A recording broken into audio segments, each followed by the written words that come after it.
Thank you everyone for being back on time. We're very excited to start the next session of this policy day. You're still many with us today, which means that you're still part of the resistance and still willing to stay inside and talk about taxation instead of being outside in the sun. Thank you very much. The next session will touch upon the global policy conversation, and it will be moderated by my wonderful colleague Giulia. If you can come on stage and you can and if we can pass the mics please so that she can start. The floor is yours. Thank you everyone. Welcome and thank you for being here. So today's panel, we heard a lot about the France perspective this morning, which we had a lot of beautiful conversations on it. And today's panel will build on the global perspective, so shifting a little bit the stage. Just a quick remark, I would say that over the past few years, we've seen the conversation on the taxation of ultra-high net worth individuals really shift on the global stage. And last year was really pivotal with the G20 process, because under the Brazilian G20 leadership and presidency at the G20, the leaders and finance ministers agreed for the first time to engage cooperatively to ensure that ultra-high net worth individuals are effectively taxed. This was the result of leadership from the G20 presidency, and it built on a report that was commissioned to and authored by Gabriel Zucman, which recommended a minimum tax of 2% on ultra-high net worth individuals. And that basically put taxing the super rich on the global tax agenda when we talk about taxation policy. So I'm very excited today to welcome our speakers. We have Guilherme Mello, who you can join me on stage, who is professor. He's professor at the State University of Campinas in São Paulo, Brazil, and is currently serving as the Secretary of Economic Policy at the Ministry of Finance in Brazil. We have Gabriel Zucman, who we all know, I think, now, but director of the EU Tax Observatory, professor of economics at the Paris School of Economics and École Normale Supérieure, and University of California, Berkeley, who authored the report, the G20 report on taxation of ultra-high net worth individuals. And finally, Susana Ruiz, who global lead on tax justice. Global lead of tax justice for Oxfam International, who has been coordinating Oxfam's work on taxation across different regions and at the global level for years now. So, yeah, very excited about our conversation. Welcome to the panelists. I think the idea is to a bit maybe give an overview of what happened at G20 and why it was such a key moment, and then to build the conversation from there.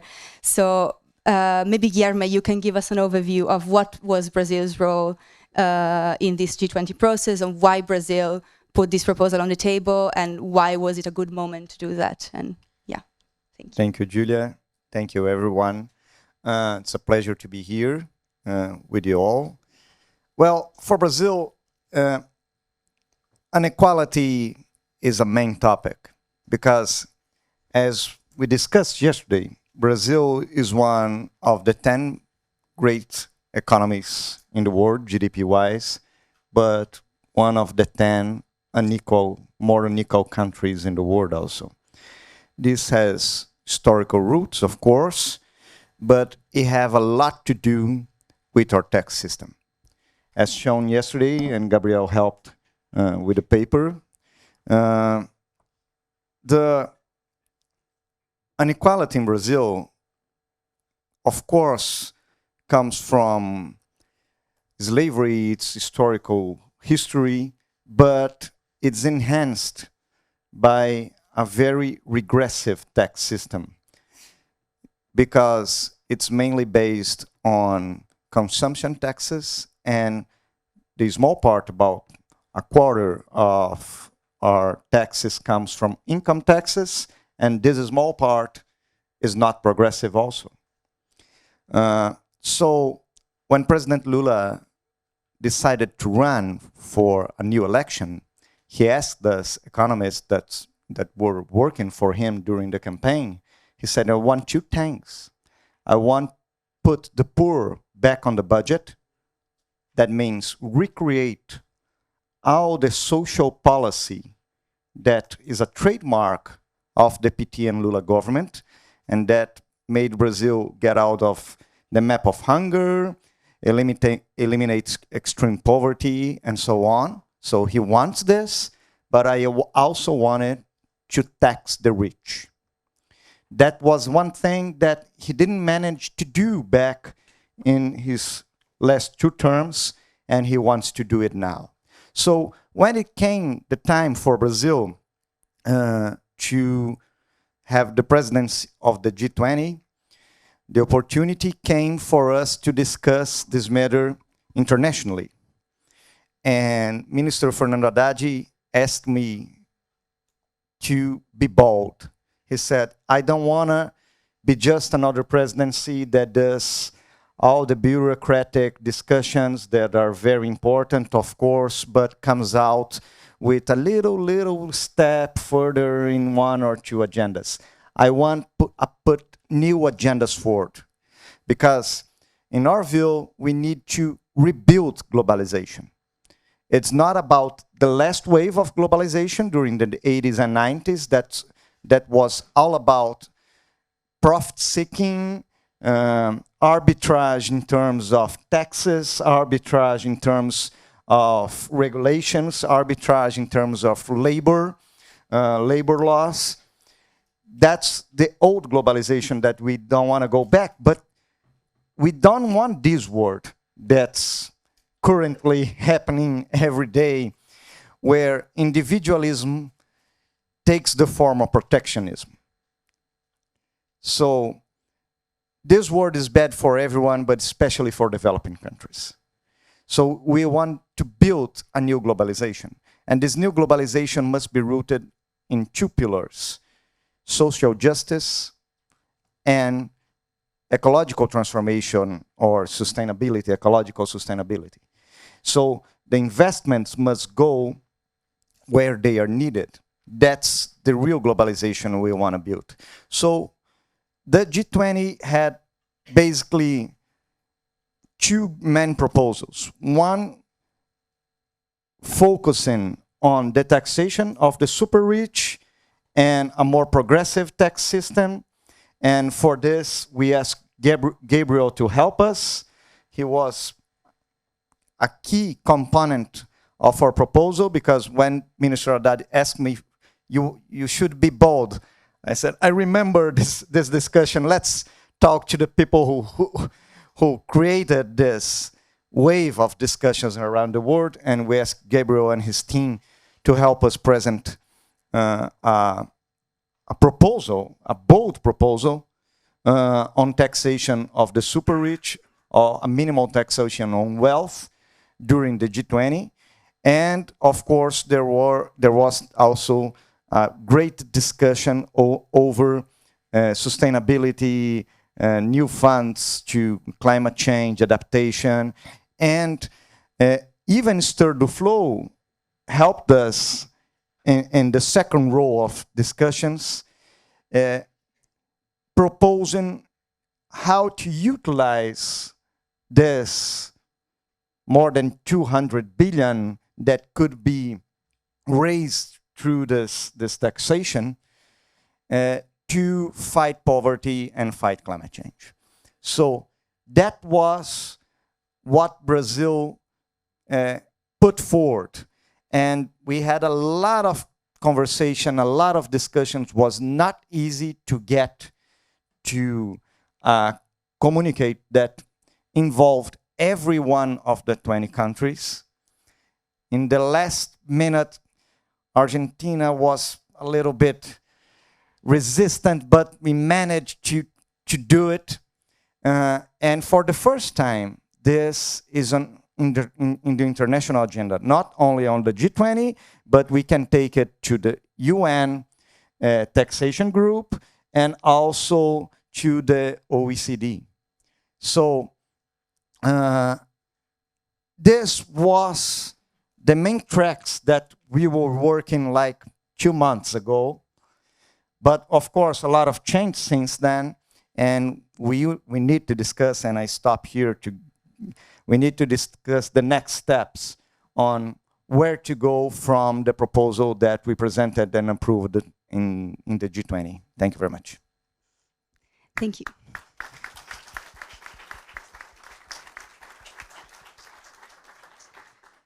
Thank you very much, Guilherme. And building on what you said and speaking of a bold proposal, Gabriel, can you maybe walk us through the key elements of the proposal and what it entails? Yeah, of course. Thank you, Giulia. Thanks, Guilherme, and thanks to all of you for being here. So it's a bold proposal, and yet it's modest at the same time, in the sense that it is really, and it was designed in that way. It is not about creating a, tax progressivity in our tax systems. It's about making sure that there is no regressivity at the very top. That is, it's about making sure that the super rich do not pay in tax less relative to their ability to pay, relative to their income, less than the working class or less than the middle class. Okay, so this is really kind of a minimal implementation of a basic principle, which is actually written in the constitution of many countries, which is the idea that taxes shouldn't be regressive. That's in most countries it's more ambitious than that. There is a principle of progressivity. That the rich should pay more relative to their ability to pay than the rest of the population. But here we are starting from a situation where we've seen the body of work that has emerged over the last years. We've heard about that yesterday. We are starting from a situation where all taxes included, the super rich pay much less tax than other groups, typically around 15, 20, 25% of their income in tax, when the working class, the middle class pays 35, 40, 50, 55%, depending on the country, when including all taxes. And I think it's a situation that nobody or almost nobody can accept or condone. Now, maybe Javier Milei likes that, and that billionaires pay zero, or maybe Donald Trump, likes the idea that billionaires should be able to pay zero. But when you do opinion polls, when you ask people all over the world whether they condone this situation and whether they think that the super rich should pay more tax, should pay at least as much as the rest of the population, you have 70%, 80% of the population everywhere, including in Argentina, including in the US, everywhere that says, yes, we support such policies. So that was the starting point. That was the idea of putting on the table something that would be bold, in the sense that it would be the first time that at the G20, countries would talk about tax progressivity, about taxing the super rich, about how this is important to fight inequality. So very important and very bold in that sense, but also that was realistic in the short to medium term, that it was a proposal that could be agreed on by perhaps not all countries, but a big coalition of countries. And I think that in about just 1 year, we've made tremendous progress. We've made a lot of progress because lots of countries first have expressed support for this proposal, and second, because many countries have been responding by saying, "Oh, that's a new idea. That's interesting. We've not thought about that. Let's take a look." And there is a process in many countries of looking very seriously into this, and national treasuries, ministries of finance, working the numbers and in the process of solidifying a position on that. And I'm quite hopeful that at the end of the day, you will have many countries that will endorse this measure. I think what makes it powerful is that it meets a pressing demand and a pressing need, but in a novel way. So of course there have been lots of proposals for taxing the rich, for creating more tax progressivity. There's a long experience, in particular in many countries, especially but not only in Europe, with wealth taxation. And what this proposal does is that it tries to draw lessons from the historical experience with wealth taxation in particular to understand what worked well and, most importantly, unfortunately, what didn't work. And lots of things didn't work. You know, by and large, the historical experience with wealth taxation in the European Union, in Europe in particular, has been a failure. And that was my starting point. It was not about let's recreate the taxes of the past and let's return to some kind of golden age, which never existed. It was let's invent something new that's going to work much better than what existed in the past. And so it's a novel idea. It's different in the sense that, number one, it's a tax that's only on the super rich, you know, people who have more than $100 million in net wealth. And to be clear, I think no country so far, as far as I know, I've been trying to look for one country that would have done a good job historically at taxing the super rich or would do a good job today, and I have not been able to find one. We've never been able in any country to successfully so far tax the super rich. And here also the proposal is about specifically addressing that failure. So focused on the super wealthy. It's never been done before. Second, it's structured in a way that if those super wealthy individuals already pay a decent amount of tax, then they're good. There's nothing more to pay. So it's a minimum tax in that sense that if you already pay in income tax the equivalent of 2% or more of your wealth, then you have nothing more to pay. But if you pay less than 2%, then there's an extra tax to pay to arrive at 2%.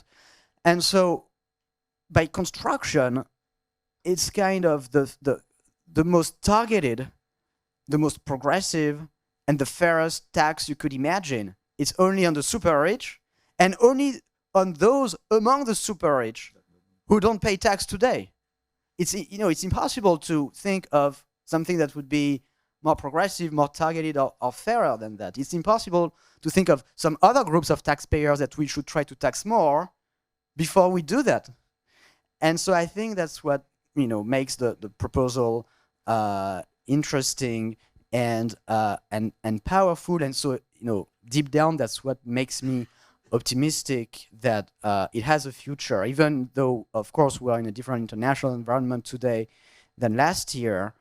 What is striking to see is how the debate has evolved nationally. So we talked about France this morning, but it's just one example among several countries where this idea is being considered very seriously in the national debate, and where, given the huge democratic demand for such policies, there is a path for making progress in the short run towards on that agenda. And let me finish by saying just that all of that is thanks to you. It's thanks to the incredible leadership of Brazil, of this willingness from the Lula government and Fernando Haddad and yourself to say, let's make something out of this G20 presidency. Let's put bold ideas on the map and let's try to change the world. So thank you so much.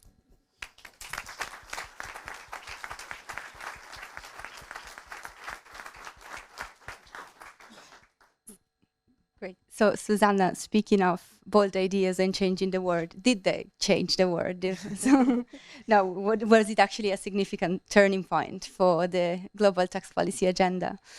It was amazing. I mean, I don't think you realize it, but I mean, for an organization like Oxfam, who works for addressing inequalities and using tax justice as a way to connect the problem with the solution, what happened last year was like the perfect storm, but in positive. We had like two things that are quite unusual. And that's what makes the difference, is that we had a country that were not only looking for bold solutions, but ready to champion it. And when I say champion it, it means a lot, because Guilherme knows that it's 1 year, really more than 1 year, because it started even before they were taking over the presidencies, really fighting, going everywhere, trying to convince everybody, and just not bringing a proposal on the table, really championing it. And combining that with the scientific evidence, which is just perfect, because they were not only Brazil was not only able to convene the political conversation in a way that was making it possible at the right place at that moment, But at the same time, they were bringing somebody like Gabriel, explaining how it was possible, how it was feasible, the scale of the solution also, and making it also very like, of course, that's the thing I want to do. So what is the most important when you're discussing those political issues in fora like the G20 is to convince government that they are fighting for the right thing, or at least that they cannot be outside of the picture. So what Brazil started to do is to lead the fight. I mean, they were, because when at the G20 level, you have some issues. There is a very big agenda at this moment on taxation at the G20 level. But the debate, I mean, there was very little number of governments that wanted to bring something beyond corporate taxation or beyond transparency on tax avoidance. The discussion was always that we don't need an international discussion on taxing the super wealthy, even if we agree, because this is not we don't need international cooperation to fix the problem. What Brazil was bringing was, first, the space to convene the need for cooperation and international taxation. If the G20 is about fixing macro problems at the international level, and something, I mean, there's nothing more mobile than the capital at this level. So it's very difficult to understand that this was not, before that, a global agenda. And second is, there is not just a bold idea, but we are going to show you with Gabriel's proposal how to make it happen. So it was, as I was saying, the perfect storm, but in positive. So that was a start in the conversation and convincing other countries. I think at the beginning it was more like, okay, it's interesting. I cannot say that I against fighting inequality. I cannot say that extreme wealth concentration is not a problem. I cannot say that they are paying their fair share. And then they were like winning the battle step by step and turning it into something that was absolutely impossible to be rejected.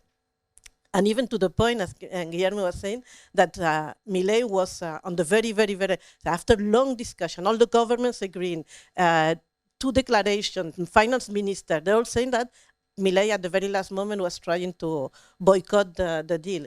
But what was interesting is that at that moment it was Brazil putting the pressure, but also other countries. So when we're talking about building a coalition of the willing for countries to take the fight on some ideas, is creating the common sense of the proposal. And that sounds as very easy. It's probably the most important. We are all used about the difficulties in the common sense in politics.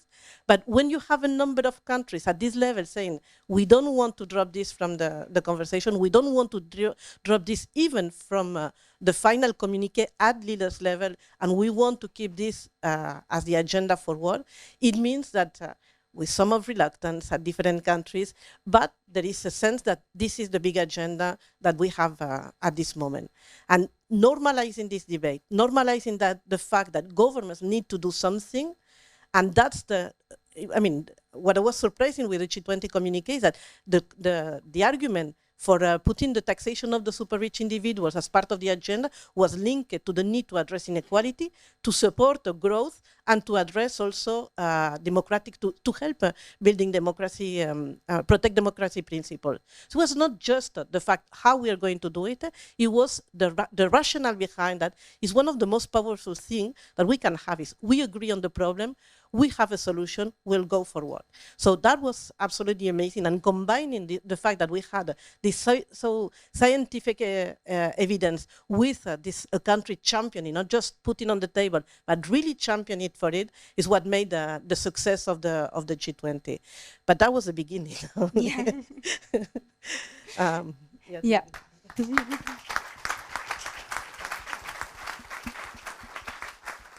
Yeah. And speaking of it being just the beginning, so yeah, the G20 launched this debate in the global tax policy agenda, and at the same started moving things forward, which was a huge success. But at the same time, the new geopolitical landscape poses new challenges, and so I kind of want to ask you all collectively, what is a way forward? How do you envision your way forward? So maybe starting with Guilherme, how do you envision Brazil's role in this? Near future and in this current landscape? Yeah, for Brazil, this still is a priority agenda because, well, I used to say Brazil have the lucky and I believe myself that the world have the lucky or have President Lula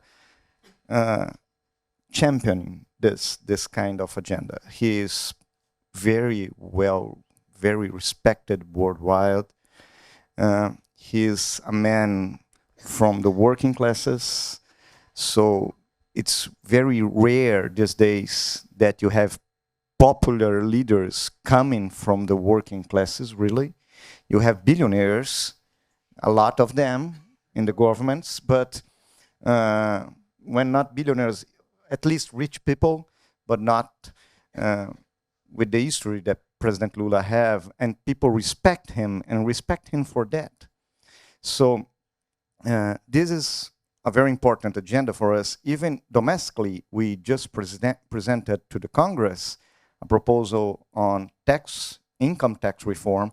Of course, for Brazil, we have a lot of steps to reach the level of progressivity we need, because, as said yesterday, Brazil is one of the few countries that doesn't even tax dividends. So we are way behind tax-wise. We didn't have a VAT. We approved the VAT last year. And that was a huge win for Brazil, because with the VAT, we can have cash back for the poor. So the consumption taxes in Brazil, that represents almost half of the taxation, now will be less regressive, at least than it is now, and it was during these last 30 years. So the next steps is income tax reform, and we use the idea of minimum taxation. It's the same basic idea that says, okay, it's not fair that a teacher, a firefighter, a police officer pays 10% of effectivity taxation on income, and a millionaire pays like 1%. It's not fair, so the millionaire should at least pay 10%. The minimal taxation, he should pay 10%. If he already pays, he doesn't pay anything else. It's the same basic idea.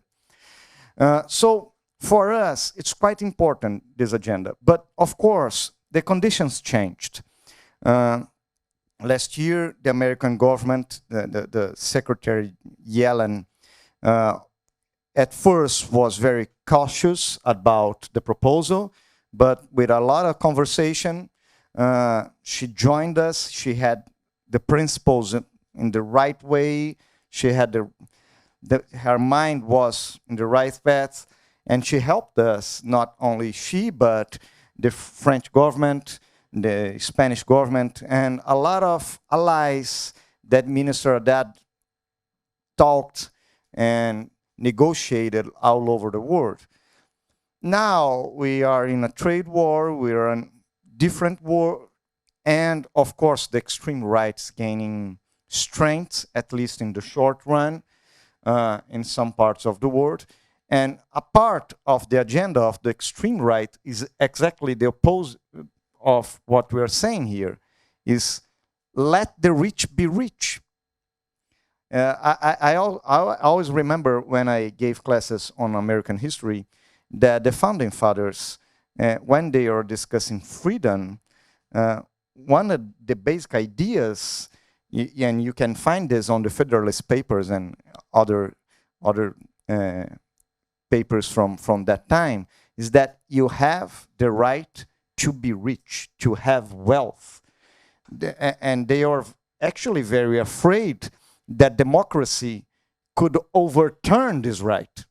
So the basic idea that freedom to be very rich, to have a lot of possessions, is something almost natural.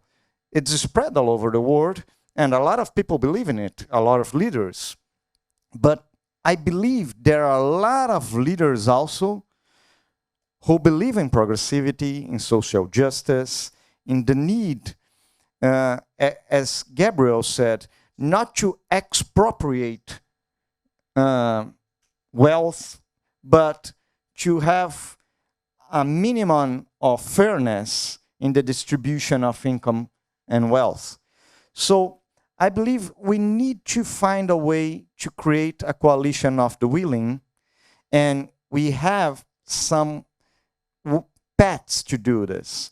In Latin America, we have PETELAC, which is a group that we are trying to expand to include more countries, that is debating progressive taxation in the last years, and I believe will have a role in the next years in proposing and supporting proposals of tax progressivity. We have the possibility of a Mercosur European Union agreement on commerce that will bring together our continents. And of course, if we manage to approve something like that, it's easier for us to align the positions of the two blocks, the two continents, over a taxation agenda. We have Canada now in a different situation than it was like 1 year ago. Mark Carney is a great friend of Fernando Haddad. We can talk to them. So maybe the classical path that it was focus on UN and OECD it's necessary, we need to do so, but will take more time eventually because of the change in United States government. So we need to build other ways around, because not every country in the world needs to agree with us. If we have a coalition, a big, strong coalition of the willing, I believe we can implement a fair taxation on wealth that will be very important for the countries and for the world.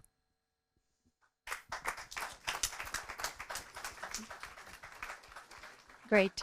And just a note that for who doesn't know, the PTLAC is the platform for taxation for Latin America. Amazing. And Gabriel, basically same questions. How do you see a way forward in the current scenario? I think what's most important to understand is that you don't need an international global agreement with all countries on board to make this work. Any country alone, to start with, can say we are going to tax our billionaires. Okay, and you can do it alone, and it can work perfectly well in a purely unilateral manner, in a purely national context. What you just need to do in such a context is to have strong enough provisions to prevent the risk of very wealthy people moving for tax reasons to tax havens. So you need to have some forms of exit taxes or some form of taxation of billionaires who would have been a resident in a long time in your country and then would move abroad. You could say, okay, we're going to keep taxing those billionaires for a few years after they leave. So that's just kind of, you need to have backstop measures like that. But that's totally feasible. That's really important. Number two, you can make a lot of progress at the international level in the context of ad hoc coalitions of countries, which are neither the G20 nor the 130 countries that were part of the Pillar 2 minimum tax on multinational firms, but just with coalitions of countries spanning Global South, Global North, Brazil, France, a number of European Union member states, Canada, that could create a new coalition that could say we are going to implement the tax ourselves, and the value added of doing that in such a multilateral context is then when you have a critical mass of countries like that, you can be a bit more ambitious. You can say, not only are we going to tax our own billionaires, which is great, but we can also start taxing the other billionaires, the billionaires from the rest of the world, from those countries that would not be part of that coalition of the willing. Because after all, if they derive part of their wealth from having access to the market of France, of Brazil, of Canada, of these, coalition member countries, then it's perfectly legitimate for those countries to say, okay, then if you're not taxed in your home country, we're going to collect some of the tax that you should pay and that you would pay if all countries implemented such a minimum tax. And that's an approach that's really important and essential, because once you do that, you see how very quickly you can move from a multilateral agreement with a coalition of the willing to a truly global agreement, because such an approach provides incentives for other countries to join the agreement, because not joining would mean leaving tax revenue on the money on the table, for other countries to grab. So it gives incentives to actually tax your billionaires yourself. And you might say, oh wow, this is a total pipe dream. Where is that coming from? It already exists. It is the logic behind the minimum tax on multinational firms, the so-called Pillar 2 of the OECD 2-pillar process, where you have measures exactly like this that say if some countries do not apply the minimum tax on multinationals, do not join Pillar 2, that's not a problem, because those Pillar 2 countries will overtax the multinationals of these non-participating countries to ensure that they also face the agreed minimum tax rate of 15%. That's what was agreed on in 2021, and that's what's happening today, with one caveat, which is that the current US administration hates that. The US is not part of Pillar 2. Even when Biden was president, Pillar 2 was not enacted in the US, and it's not going to be enacted anytime soon. But they hate the idea that other countries would tax US multinationals to the extent that they pay less than 15% in the US. And so what's going to be really important in the coming weeks and in the coming months is to make sure that those other countries, they hold their ground and they say, no, we agreed to that principle in 2021. We agreed to having this vital backstop measure. And if any country, the US, other countries choose not to tax their multinationals, that's their right. They can do whatever tax policy they want to do. But we want a level playing field. We want to avoid a race to the bottom. We want to prevent extreme forms of tax competition, so that if you grant tax rates of less than 15% to your multinationals, we will collect the difference. Okay, so I think it's going to be really important to fight for that principle to become operational. It's supposed to start being implemented this year and next year for US multinationals. It's going to be a very important battle. And if that battle is won, then we'll be on solid ground to say then, okay, we know it can happen for multinationals, even if the US is not on board. Let's replicate that approach in a new international coalition for billionaires.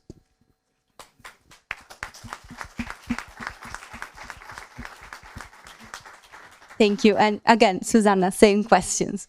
Way forward. So first thing, we cannot. So if we have a global problem, we cannot let one single country dictate the rules for the rest of the planet. We cannot have a society that is ruled by oligarchs and not decide that we are scared about one country protecting the interests of those oligarchs and then preventing a global agenda. There was a consensus at the G20. We need to build from that. And what does it mean? I mean, as Gabriel and Guilherme were saying, we need to be more innovative now.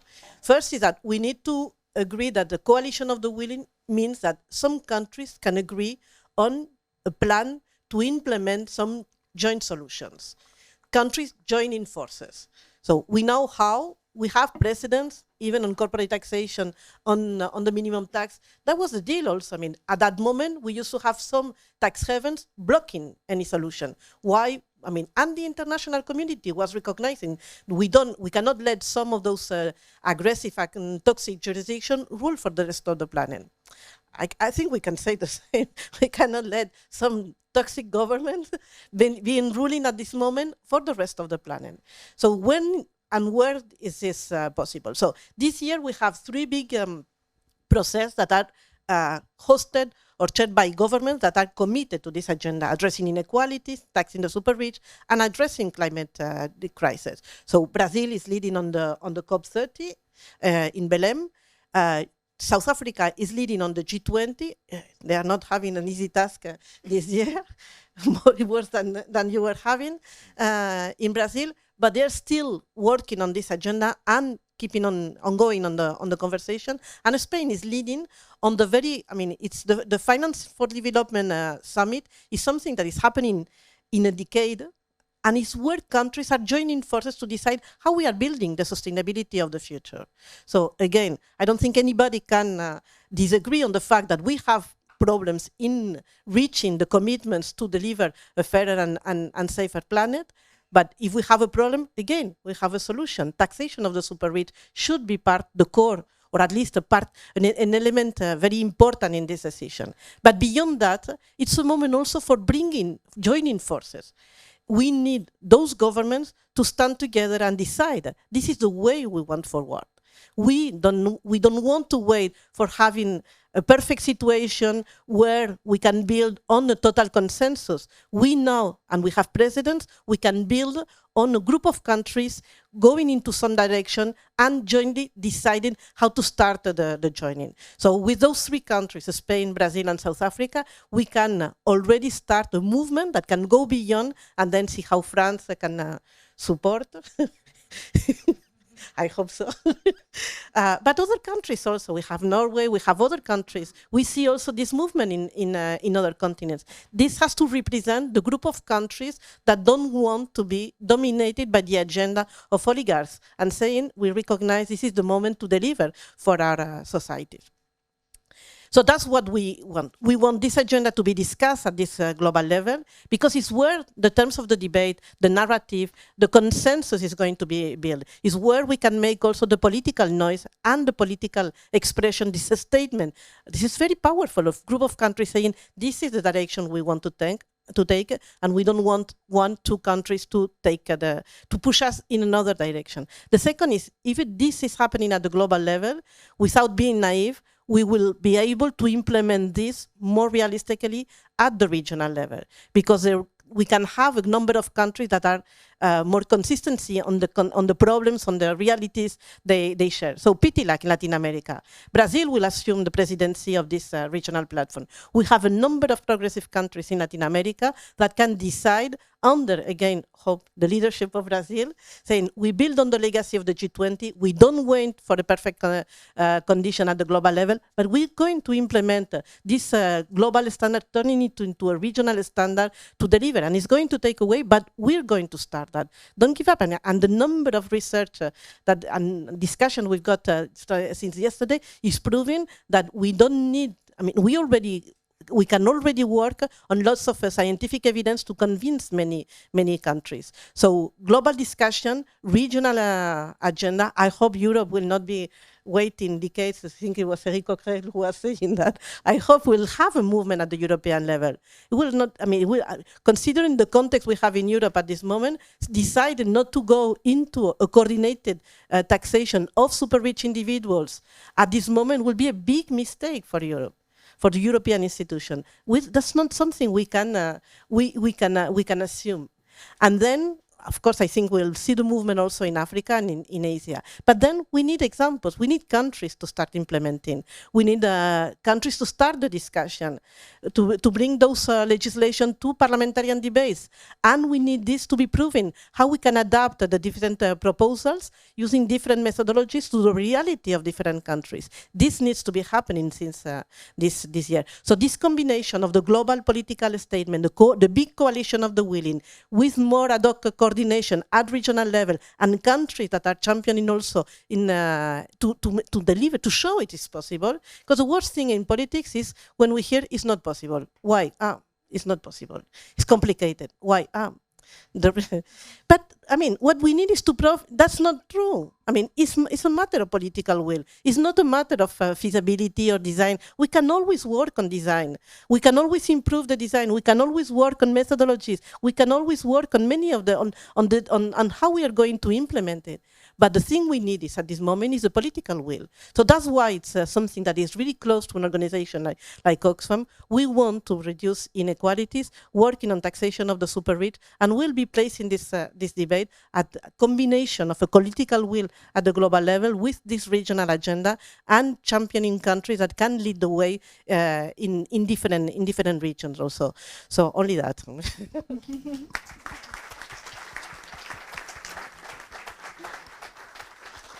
Great, thank you. Thank you, Guilherme, thank you, Gabriel, thank you, Susana, for the very encouraging outlook. It's good to know that there are technical solutions on the table. It's good to know that there are political spaces for this issue to move forward. And it's good to know that there is a global willingness in the tax policy sphere to push this issue forward. With that, I think we have about 10 minutes left. So I would open the floor for questions. Yes, I think we have a couple of questions, one question there and a few questions there, 2 questions there, sorry, 3 questions there. Yeah. Hi, everyone. Thank you very much for the inspiring discussion here. My name is Edisonia Kurti, and I'm a PhD student in economics at Leipzig University in Germany. I have 2 questions. First, this can be rather technical, but why is it exactly 2%? Maybe I missed the discussion. Is there some rationale behind that, or is it simply arbitrary?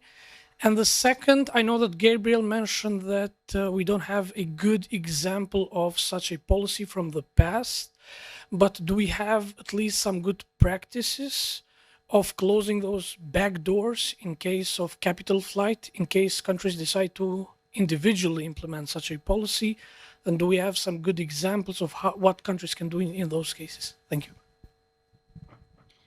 Thanks a lot. 2% is not arbitrary. 2% is the tax rate, so 2% of wealth is the tax rate that if implemented, would ensure that the super rich, defined as people who have more than $100 million in wealth, have an effective tax rate, taking all taxes into account, no lower on average than other social groups. It was computed like that. You know, it's you've seen, if you've attended the presentations yesterday of the different country studies, in all the countries, you know, if you plot total effective tax rates by income group, you know, the curve is like that, you know, it falls off a cliff for the super rich. With 2%, it would be like this, flat. So it's in that sense that it's not, you know, the point was to say, the idea was, it should be really consensual. You know, it's not an extreme far left idea. You know, I don't think that the ideal of left people is to have a tax system like that. They want, and for reasons that are very legitimate, they want a progressive tax system. Okay, it would not create a progressive tax system. It would erase this regressivity, which I think is something that a very large majority of countries and people can agree on. And then on what are the best rules to prevent tax exile, there's no country yet that has done the right policy, even though the right policy, I think, exists. And so let me try to explain that. You have 2 models at the moment. You have most countries are doing, well, I said, you have one country, which is the US, that has taxation based on citizenship. Meaning if you were born in the US, you have US citizenship, you have to pay taxes in the US, no matter where you live until you die. Let's say you move at age 2 months, you never set foot again in the US, still you have to pay taxes in the US until you die. So that's one model. What the other countries are doing is the opposite extreme. Let's say you've lived all your life in France, and you've become a billionaire, and now you move to Switzerland or to some low tax country. Immediately France stops taxing you. 0 tax in France owed immediately after you've left. The right policy strikes a middle ground between those 2 extreme cases. The right policy is if you've lived for a long time in a country. So citizenship shouldn't be relevant. What matters is you've been a resident in a country for a long time, number 1. Number 2, you've become extremely rich in that country. And number 3, you choose to move to a lower taxed country than your origin country where you built your wealth, and you built it not alone, you built it with the people of that country, with the infrastructure, with the schools and so on. That country should keep taxing you, collect the difference essentially between what you pay in the new country and what you would have paid if you had remained in your origin country. That's the right model, and I think eventually this is what will be done. I think, just to finish on that, the reason why it has not been done historically is because there was no exchange of information between countries. Since 2018, there's an automatic exchange of bank information, making this form of taxation of ex-residents possible. Can I just, there's something we've been always challenging, Gabriel, on the 2%. For an organization like Oxfam, below 8%, you don't have an impact really on inequality. So we've always been trying to encourage, 8, of course. But I mean, I love it.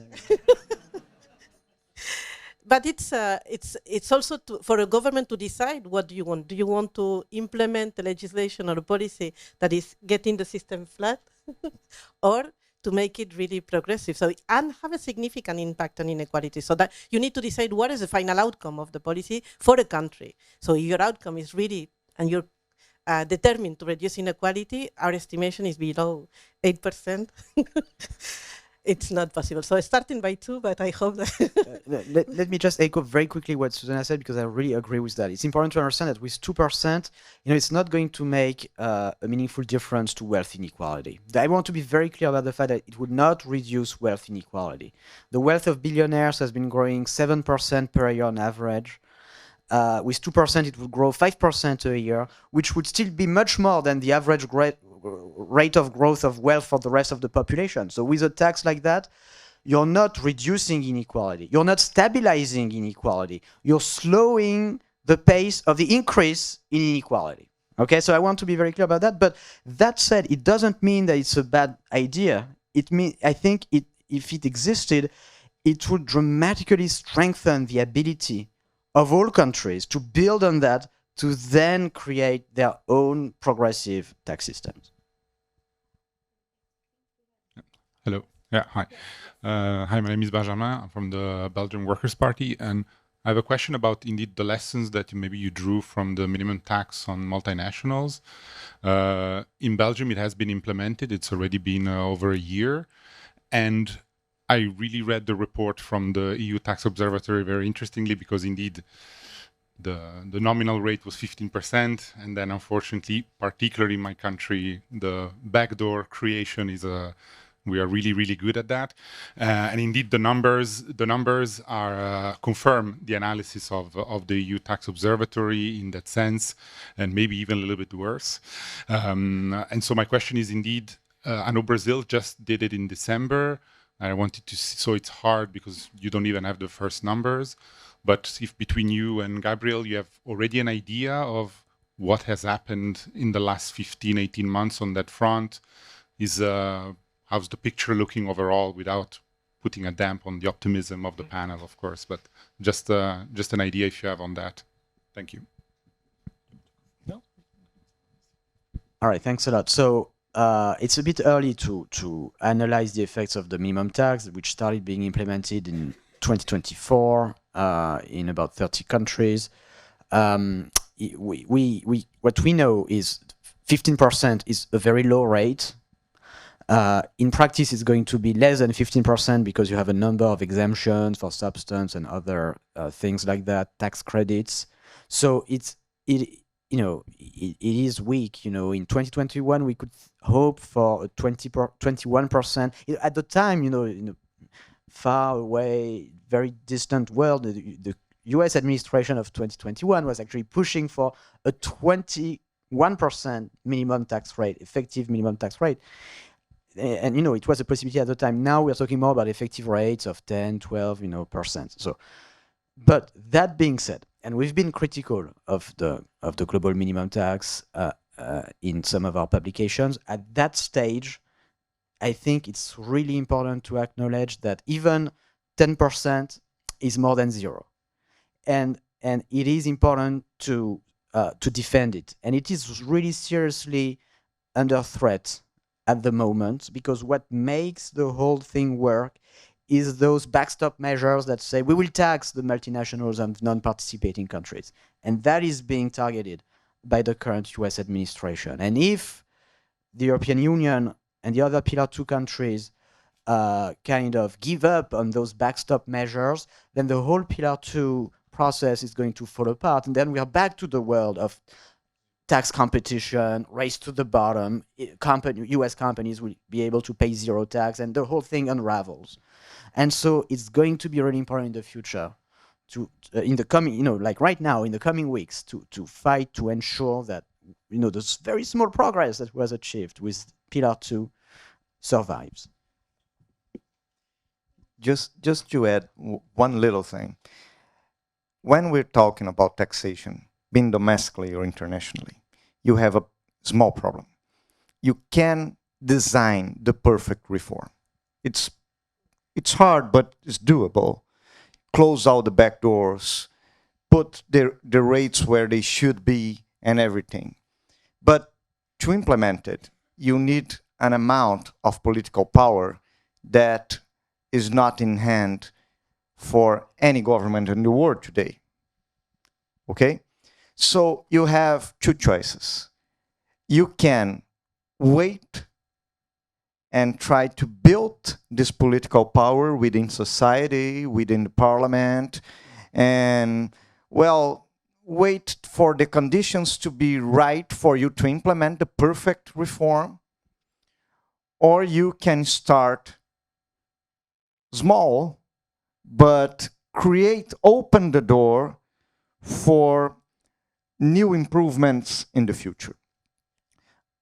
I really believe that waiting for the revolution is not a good policy.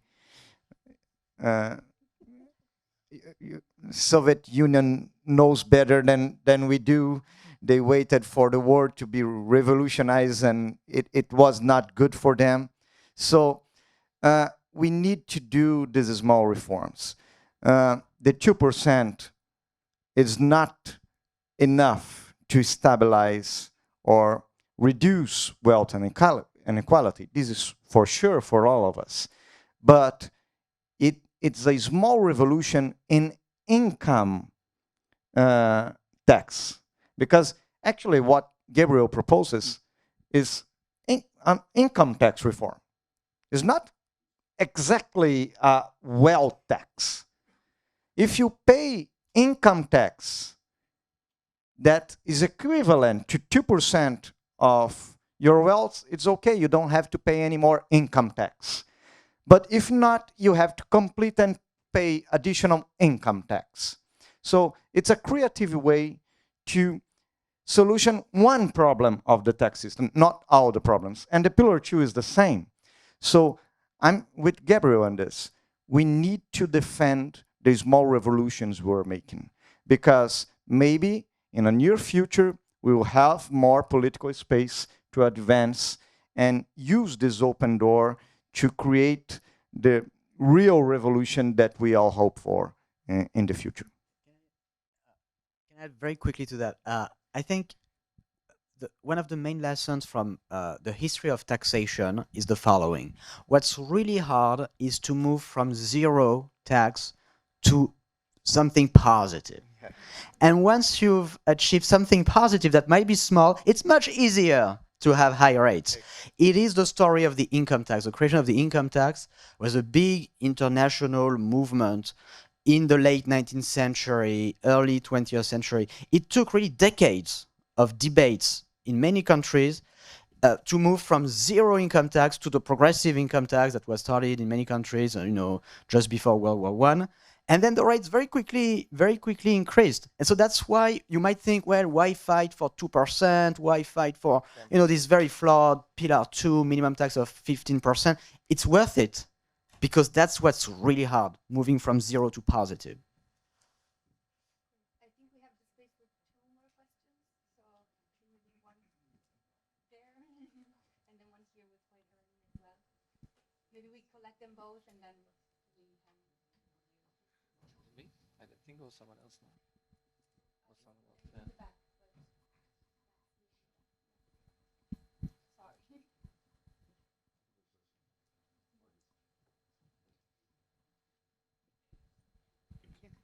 Thank you for those really interesting perspectives. I'm Clara Thompson from Greenpeace, and I was just thinking when you were talking about that perspective that I guess for environmental NGOs as us, maybe our role is to push more for the Overton window, and then there are other actors playing different roles. So I think that's a really good assessment. I have 2 questions.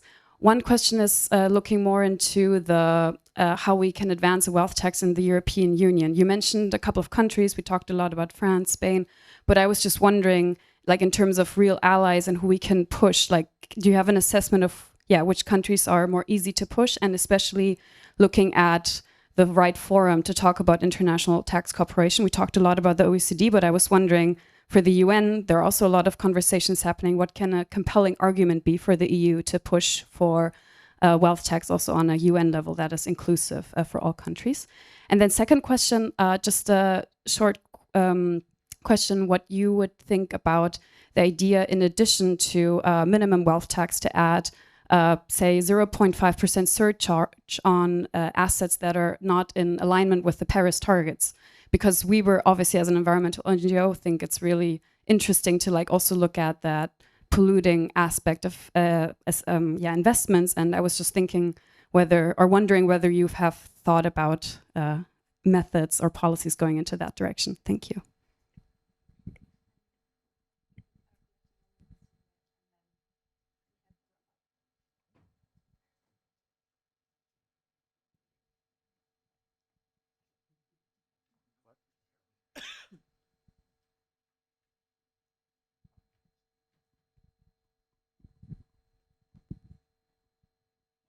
Thank you, and thank you for a really good presentation. I'm Diego Merla from Oxfam, Mexico, and my question is, well, it's kind of similar, especially to Guilherme, in terms of this coalition of the willing and looking to build alliances with other countries, and looking at Petelac and the change of presidency. Coming from Mexico, I wanted to know, like, what is your perspective on the collaboration with the Mexican government, and if you think it can be like an important partner in the region and in the global fora. Thank you. No, you can start with the first question first. First question first. So we'll start with European Union. So the problem with the European Union is we don't have this sense of balancing power. So what we need is to change the dynamics of how we were pushing for it in the past. So I think at this moment, the proposal has to come from, probably is going to come from the Commission level, but that doesn't mean we need to wait until, again, a perfect proposal at the Commission level to be discussed and everything. I mean, let's start now on every debate at the European level where we have an opportunity to bring the discussion about the own resources, anything that is happening about funding at the European level. Every time, just let's bring the conversation there.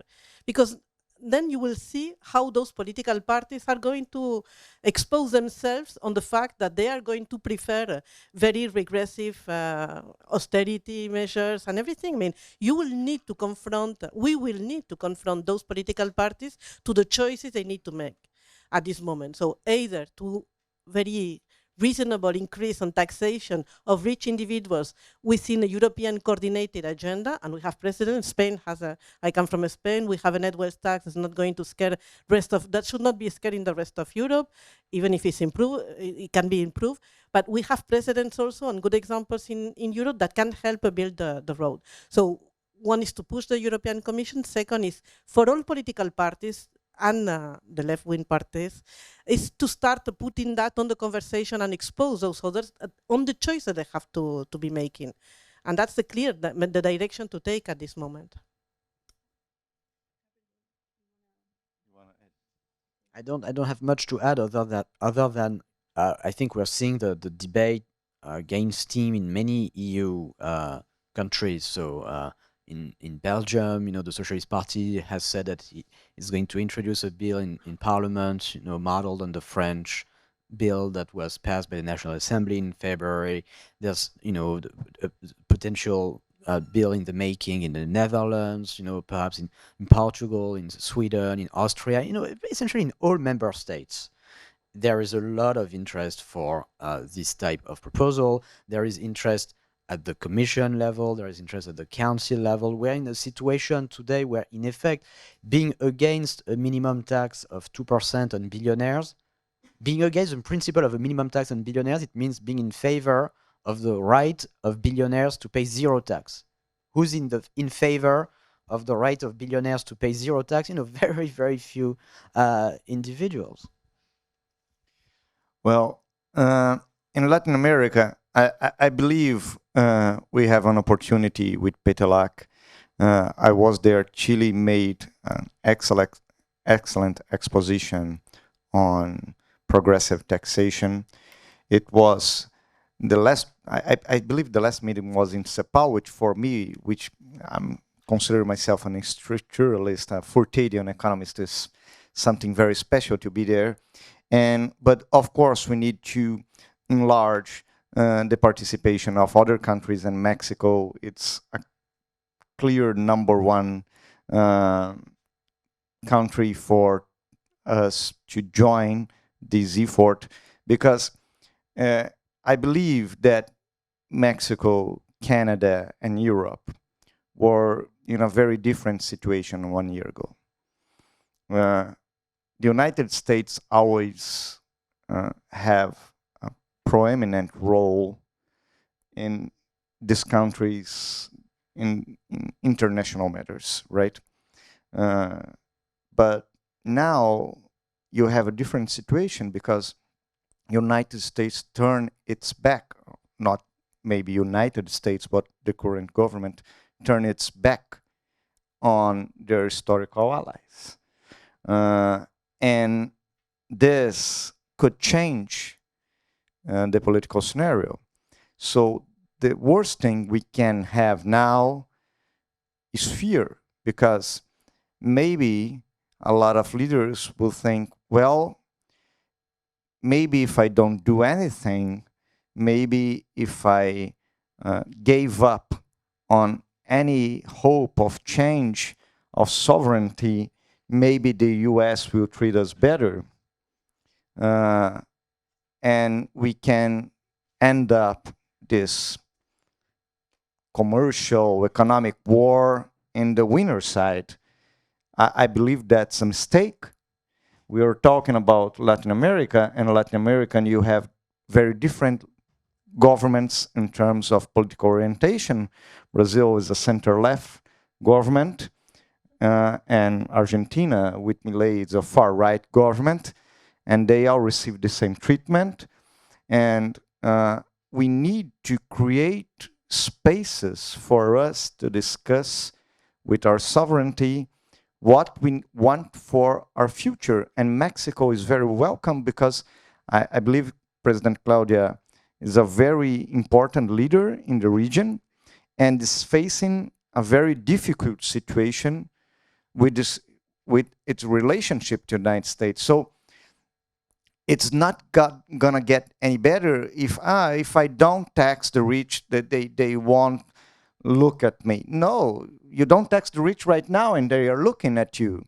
So I believe it's the moment for Europe, Union, Mexico, and Canada to say, okay, we respect the United States, we will negotiate everything we can with the United States, but we need to create our path to development. And Mexico and other countries are very welcome to join PETLAC and build on this proposal that we are creating on this regional forum.